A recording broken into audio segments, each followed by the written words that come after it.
Assalamu alaikum wa rahmatullahi wa barakatuh, my brothers and sisters. In the previous two episodes, we talked about the creation of man and woman according to the Qur'an, and I hope you've watched those two videos so that you can understand this episode properly. Because in this episode, we're going to talk about the creation of the universe according to the Qur'an.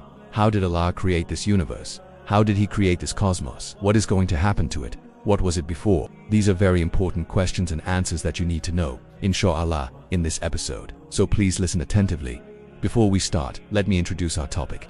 In today's episode, inshallah, we'll discuss the creation of the universe, how Allah created the universe, how it began, what was it before, and finally, how it will end. So let's begin. Part 1. Allah is the creator. The first thing you need to know is that Allah is the creator. This universe wasn't created by someone else. This universe wasn't created by chance or by anything else. No, this universe was created by Allah Almighty, and He alone is the disposer of affairs. He controls everything in the universe, and nothing happens unless He wills. Listen to what Allah says in Surah Az-Zumar ayah 62. Allah is the creator of all things, and He is over all things, disposer of affairs. Al-Bayon Gamadi. This ayah clearly states that Allah is the creator of everything, and by everything, it means everything, absolutely everything, including this universe, the stars, the planets, the galaxies, and even the atoms. Everything was created by Allah. It didn't just come into existence. No, everything has a cause.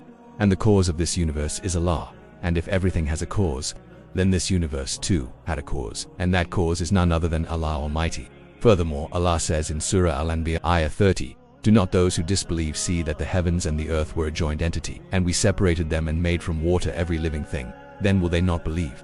Here, Allah talks about the creation of this universe, and He says that the heavens and the earth were one at one point.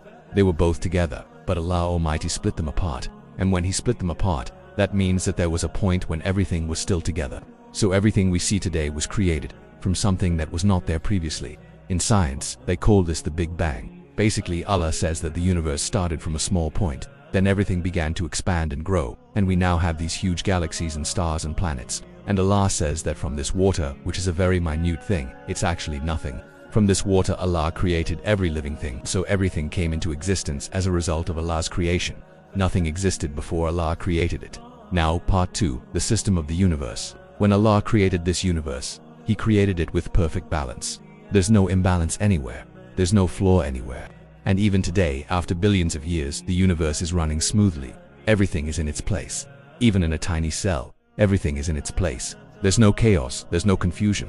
Everything is very clear and understood. You can understand how the cells work. You can understand how the organs work. You can understand how the entire body works. And the same goes with this universe.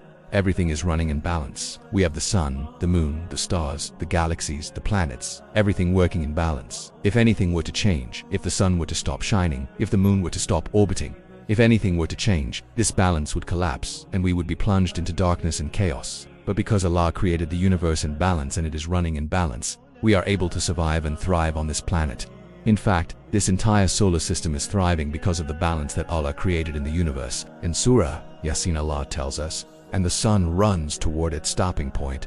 That is the determination of the mighty, the knowing. And the moon, we have determined for it phases until it returns like the old date stalk. It is not for the sun to overtake the moon, nor does the night outstrip the day, but each is swimming in an orbit. So Allah says that the sun has a path that it must follow. The moon has a path that it must follow. Everything has its path. And these paths don't interfere with one another. They don't clash with one another. There's no competition between the sun and the moon. Each one is just doing what Allah has commanded it to do. And because of this, there's no imbalance. There's no chaos. There's no destruction. Everything is working in perfect harmony.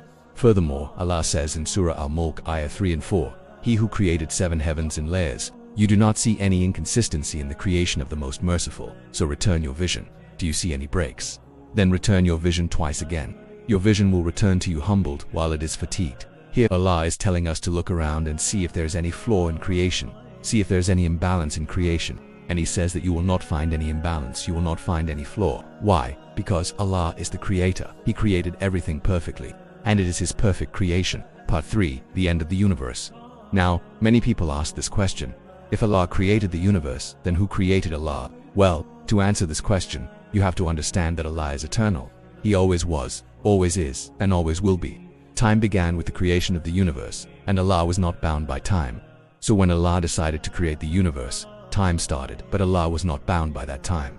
So if you want to understand Allah's eternity, You have to understand that before the universe, there was no before. This is very difficult for us to understand because we are bound by time, but Allah is not bound by time. So now let's discuss the end of the universe. How will the universe end? When will the universe end? So in Surah Al-Anbiya, Allah says, "The day when we will fold the heaven like the folding of a written sheet for the records. As we began the first creation, we will repeat it. That is a promise binding upon us. Indeed, we will do it." So here Allah says that one day, and this day is known only to Allah, one day Allah will fold the heavens like a written sheet. And when Allah folds the heavens, that means that the universe is ending. Everything we see today will not exist anymore. It will either be destroyed or recreated. And Allah says that on that day Allah will repeat the creation. So basically, this universe will be like the first time it was created. Allah will create everything anew. He will create everything the way it was before. Furthermore, Allah says in Surah Al-Qiyamah ayahs 6-9, He asks, "When is the day of resurrection?" So when vision is dazzled, and the moon is darkened, and the sun and the moon are joined together, the stars are confounded, and the mountains are collapsed. When the females of Midian are driven in crowds, and when the pregnant females abort their burdens, and when the she-goats are joined with the rams, when the oceans are poured forth and the seas overflow, when the boundaries are destroyed, and the lights are extinguished, then indeed you are in it, O humanity, in the state of those who disbelieve. Here Allah describes the signs that will take place on the Day of Judgment. And He says that when all these signs occur, that is the Day of Judgment. On that day, the universe will be destroyed and Judgment Day will begin. So in conclusion, we see that the Quran teaches us that this universe is not an accident. It was deliberately created by Allah, and one day it will come to an end. And on that day all humanity will return to Allah for judgment. And in the next episode, inshallah, we will discuss the Day of Judgment in the light of the Quran. So stay tuned for the next episode. Assalamu alaikum wa rahmatullahi wa barakatuh.